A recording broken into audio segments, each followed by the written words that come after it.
Before we jump into the video today, I have to acknowledge a couple of pretty obvious things. Number one, as you can see, I have stitches all over. Don't worry guys, I'm okay. But I had a surgery yesterday because I had to get a bunch of little cysts removed. Actually, some of them were kind of big, some of them were small. I've been carrying them around for years, some of them decades, and I was just tired of them and I decided to get them all removed. So that's why you're seeing all these stitches and stuff. Sorry if it looks a little gross for some of you. You're gonna have to put up with the way I look for the next couple of weeks, and there's nothing I can do about it. But my doctor says I'm good enough to come out here and make some videos. Unfortunately, I can't go to the gym or go to the beach, but so that's a bummer. But at least I can be out here talking to you guys. And by the way, my doctor, his name is Dr. DiGeronimo up in Aventura, which is why you guys saw me in Aventura yesterday. And he did a fantastic job, and I couldn't recommend him more. So thanks to Dr. DiGeronimo for hooking me up with getting rid of all these cysts finally. And the other thing that might be kind of obvious on this walk today is the weather, guys. You guys see this? This is Miami Shores Golf Course behind me, and it is super flooded. You have trees knocked down. You have the maintenance crew over here cleaning things up. It's crazy.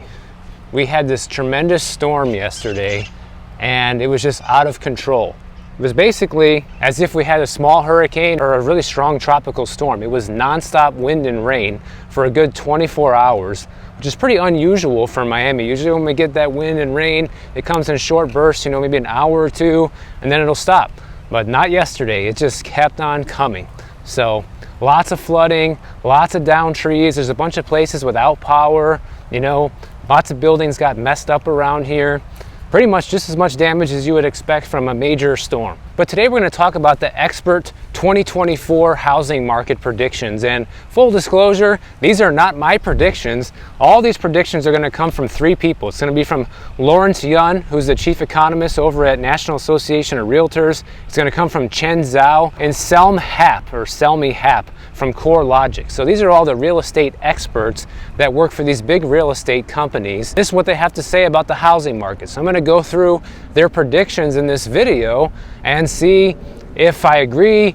We'll make some comments on it and share some opinions here. Now, first thing, it's important to acknowledge how much that this housing market has slowed down, because by the end of 2023, it's anticipated that home sales will likely have declined by about 18%, and last year it was 17%. So home sales have been falling off a cliff for the last 2 years. Why? Because the demand/high interest rates has changed the dynamic of this market tremendously. And here's something interesting that Lawrence Yun said that I'm really surprised to hear. Never really heard him say anything about this. He says that these high interest rates have had a great impact on the US's overall economic performance. Even though we've had a good GDP figure come in recently at 4.9%, and that's much higher than the historical average. But he says if we look at this component, there are some worrying signs in the economy.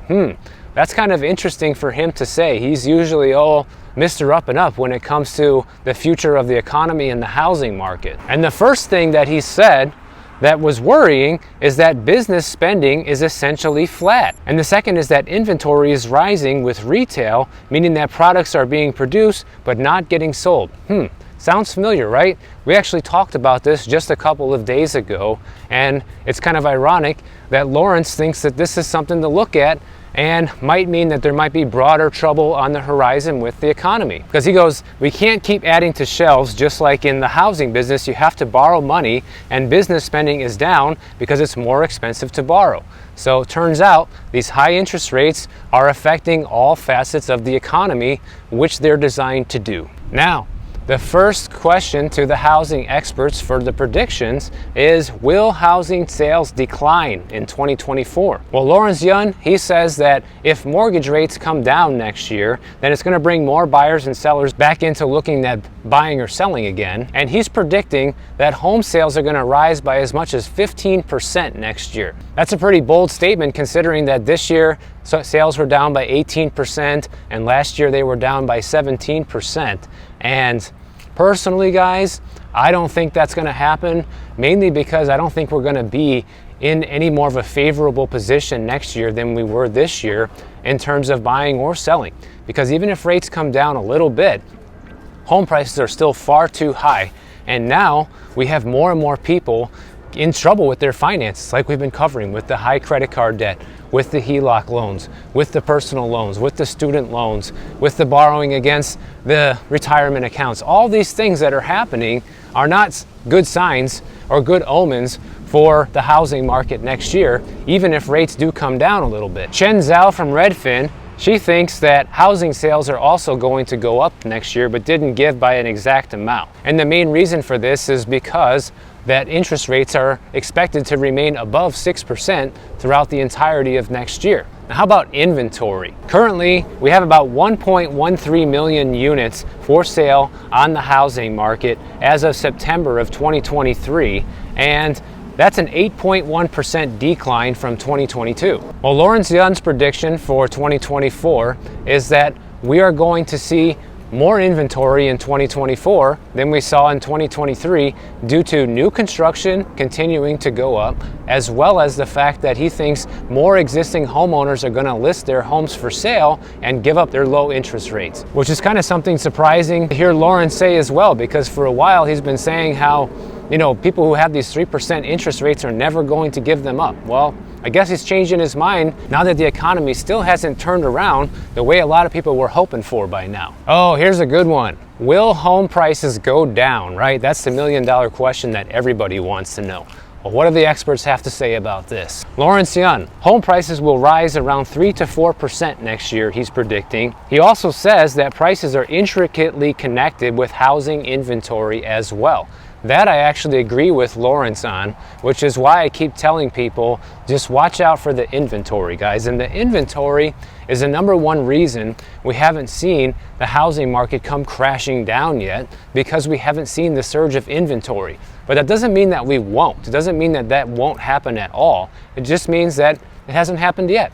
That's it. Here's what Chen Zhao says about home prices for 2024. Sellers are likely to remain reluctant to give up their low interest rate for a much higher one, so inventory will remain constrained. As more time passes, more homeowners may be forced to sell due to life events, so inventory may rise from the current anemic levels, but it's unlikely to increase much.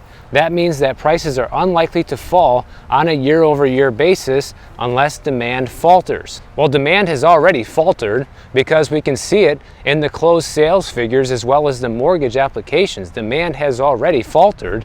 So if inventory rises in this current environment, then yes, you're going to see home prices fall. But once again, guys, the inventory needs to come up substantially to see prices fall in any meaningful way. And that's one thing that you can connect the dots with. If you look at different housing markets across the country, you can see in places where inventory is returning close to pre-pandemic levels is where the housing prices are coming down the most. That, along with the places that had tremendous booms in their housing markets, it was just at an unsustainable level, and now that all of the frothiness is gone, that's starting to be reversed. Here's what Selma Hepp from CoreLogic says. Lower mortgage rates would help spur home sales activity, which are expected to rise in 2024 compared to 2023. Declines in mortgage rates will drive more sellers to trade their existing home and help add much needed inventory to the market, leading to more transactions. This is an interesting take on it, mainly because during the huge run-up that we saw during the housing market, we had a lot more inventory and a lot more closed sales taking place on a monthly basis, and during that time, prices were on the rise. However, you have to remember something important, that prices were on the rise from much lower levels than where they were at right now, and so that gave these prices a lot of room to rise. So in my opinion, if we go back to a situation where rates start to go lower and inventory starts to increase, I don't think that that's necessarily going to produce a situation where home prices start shooting back up again. Mainly because they already shot up too high, and there's not really much room for those home prices to grow, because people are already tapping out in terms of, you know, being able to afford homes at these prices and rates. And even though rates coming down a little bit will help affordability, it's not going to help it to the extent where I think home sales will explode, and I think you're still going to see inventory build up, especially if more people continue to be fearful of an upcoming recession. Now here's an interesting question. Will 2024 be a buyer's or a seller's market? Well, Selma Hepp She says that it's going to be almost impossible for it to become a buyer's market as long as inventory stays this low. Chen Zhao says given expectations about interest rates and supply, demand will probably exceed supply similar to current conditions, and supply is likely to remain below what would be deemed a balanced market. So this is the conclusion of this story. It says that the combination of high mortgage rates, steep home prices, and low inventory levels are lining up to make the 2024 housing market a challenging one for both buyers and sellers. But if rates cool in 2024, as some experts predict, then market activity should heat up in response. Now that I agree with as well. The lower interest rates go, the more transactions we're going to continue to see. But I just wonder if that's going to be enough to make prices continue to go up, since people are already at the maximum of affordability. You know, how much more room is there really for home prices to go up? I don't know, guys. I think it's already blown past most people's expectations, and probably nobody thought home prices were going to get this high this fast. So could it go higher? Maybe. Who knows? Like, that's the interesting thing about making these videos and tracking the housing market. Like, we can all make our predictions just like I've made mine and these guys have made theirs, but at the end of the day, nobody really knows what's going to happen. There can be a black swan event, there could be a massive recession, there could be more wars, there could be another pandemic, there could be a million things that happen out there that can influence the direction that things go. And that's why predictions are just that. They're just predictions. Nobody really knows what's going to happen. I look at this through two different angles. On the one hand, I think next year could be more of the same as long as conditions don't really change. As long as inventory remains relatively low, rates remain relatively high, you're still not going to see a ton of new listings come up, not a lot of closed sales, and, you know, more pain in the real estate industry effectively. You know, you're going to see more mortgage companies and real estate agents going through all these desperate measures like I've been covering here to continue trying to close deals because the deal flow is down so tremendously. On the other hand, if the interest rates continue to remain higher for longer, as the Fed says, even if it comes down a little bit, like it's been coming down recently, but is that enough to get everybody back in the market? No, it's not, guys. So even with rates coming down around 7%, I still don't think that's going to be enough to excite a lot of buyers to get back out there. One thing that we've been seeing happening, that the longer that these interest rates are high, the more institutions start to fail or have some significant trouble from it. We're seeing it in the commercial real estate sector, and we're going to continue seeing that throughout the next several years. We're also seeing it starting to happen with retail, like we talked about the other day. You know, retailers are struggling. You have also small businesses struggling because borrowing money right now is not happening. And if it is, it's at a much higher rate. You're looking at 9% or double-digit rates for small businesses to get any sort of loan, and that is just crushing for them, and it's putting some of them out of business or forcing people to cut back. So these high interest rates are essentially stunting the growth of this economy. You know, people can point to that latest GDP report, but don't forget, guys, go back and dig into the details. 80% of the GDP report is just consumer spending. So people still spending money is what's keeping that GDP report alive. And I've already covered a bunch of different ways how people are continually spending money under this environment. But unless people start getting significant raises, I feel like more and more people are going to continue to run out of money and start cutting back on spending because the money's just not there to be spent, which can have further negative impacts on the growth of our economy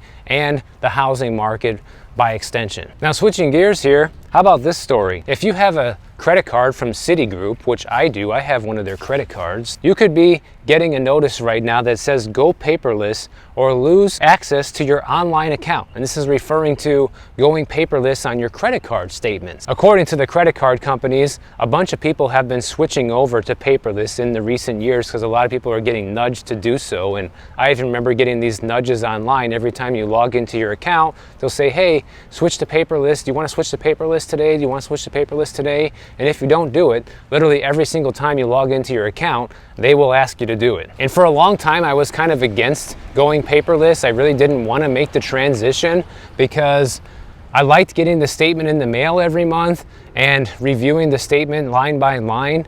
And still, I used to mail in the check and pay, check in the mail up until a few years ago. And actually what made me stop doing it was not the fact that I really wanted to continue getting the paper statements, but because I actually had several occasions where my check was lost in the mail and the bill went unpaid and I had to cancel the check, which costs money, by the way. It's like 20 bucks to cancel a check with the bank. And then on top of that, you have to mail a new check. You get a late fee, which you have to call in and ask them to politely remove from your account because you're never late, but the check didn't show up on time. And all this, hoops and loops that you don't really have to go through. Check this out. You guys can see more down branches and stuff here. Looks like this coconut tree is almost getting pushed over here. One of the streets I came over on the way over here was totally closed down because there was a huge tree down across the road. Lots of stuff like that. But anyhow, I decided to go paperless probably like 5 years ago, mainly because I was tired of all my checks getting lost in the mail. And we'll talk about the mail actually in a little bit. I have a post office story for you too. So Citigroup now is targeting its customers that have an online account but still get paperless statements. And they didn't say how many people are being affected by this right now, but they're testing out a program where they're forcing people who have an online account but still get paperless statements to switch to paperless, or they will lose access to their online account. I even talked to one guy that this actually happened to here. He says he still likes doing things the old-fashioned way, and when he got this notice, it told him not only would he lose access to his online account, but if he wants to continue receiving paper statements, then he would be forced to pay with a check in the mail. He wouldn't be able to pay his balance online anymore because he'd be losing access to the account. So that brings this guy into the same problem that I had, which is mailing checks in the mail can equal lost checks in the mail. So now they're trying to figure out if this is even legal, because attorneys are saying that this brushes up pretty close with the federal laws that require credit card companies to mail customers paper statements at least once a month unless they opt out in favor of digital delivery. And the rules don't specify whether customers are entitled to digital access to their accounts. So this is kind of like a gray area when it comes to the legality of this. And the push to go paperless has definitely worked for the most part, because back in 2015, only 36% of credit card customers were paperless, and fast forward to today, it's about 2/3. So you got about 66% of people who are going paperless today. So close to double what it was in 2015, but still not everybody, guys. That still leaves a good 35% of people or so that still want to get a paper statement in the mail. So that's pretty significant. But this guy that this is happening to, he says that giving up the paper statements would disrupt his routine, because every week he organizes his bills into a stack on his desk so he can review and pay each one when he finds time on the weekend. But he also said that losing access to the city's online account is going to be a problem for him, because he still likes to get the paper statement in the mail but pay the bill online. So this guy went through and fought this tooth and nail to get his paper statements back while still being able to have access to his online account. And then after all this effort, he decided he's going to close his city accounts anyways because he doesn't like what they're doing. So if you guys ever experienced anything like this, let me know, because I've never seen this happen until recently now, hearing about this story. But it is pretty brazen, for Citi to do this. Like, is it really cost them that much money to send out paper statements to the few people who still want them? I mean, what's the big deal, guys? Maybe that just goes to show you how much these credit card companies are trying to cut costs, because they're not making as much money as they were hoping to, which would be a surprise considering how much credit card debt is exploding and how many people are carrying a balance right now. These credit card companies should be rolling in the dough, literally. So to go after people and attack the few people that still want to get a paper statement right now and threaten to close their online account is just kind of crazy. But in a related story, like I was telling you, the post office, USPS, they lost $6.5 billion this year. And this came as a huge surprise because they were actually on track to break even in 2023 and possibly even turn a profit. But instead, they're going to end the year with a $6.5 billion loss, guys. And no offense, mom and dad, because my parents work for the post office. Both of them do, actually. But that's, like I was saying earlier, mailing a check has become unreliable. At least it has been for me. I've had too many instances with checks getting lost in the mail, and so I stopped doing it. This is probably a big problem for the post office, because the less people that decide to send things through the mail, then the higher the losses will be for the post office, unfortunately. But apparently the post office doesn't get any government funding. The post office is fully self-reliant and completely relies on the sales of shipping and the mail in order to fund the entire post office. They actually stopped getting federal funding back in the 1970s and have been running on sales alone. So I wonder what's going to happen if the post office continues to falter and their numbers continue to go down, if the government's going to swoop in and save them too, like they save everybody else, or they're going to let it die because now we have UPS and FedEx and all these things. I don't know, guys. But my guess would be, since the government likes to save everybody and be the hero of the day, they'll probably jump in and find a way to save it, probably by reinstating tax dollars going back into the post office once again. Now, I'm not necessarily blaming the post office that it was their fault that I had checks lost in the mail. Who knows what actually happened all those times? But I will say that that's only happened when I sent things through the mail and never when I shipped a package with FedEx or UPS or anything like that. But that is a different type of shipping. You know, you're paying a higher amount, you're sending something with a tracking number and all of this versus just, you know, licking an envelope and putting a stamp on it. It's not really the same level of service you're getting with that. But who knows, guys? Interesting times right now. Even the post office is in trouble. Who would have known? And I think we're going to be in for an interesting 2024. If you guys enjoyed this video, make sure you subscribe to the channel. And if you don't want to wait for my next video to come out, check out this one on the screen right over here, and I'll see you in the next one.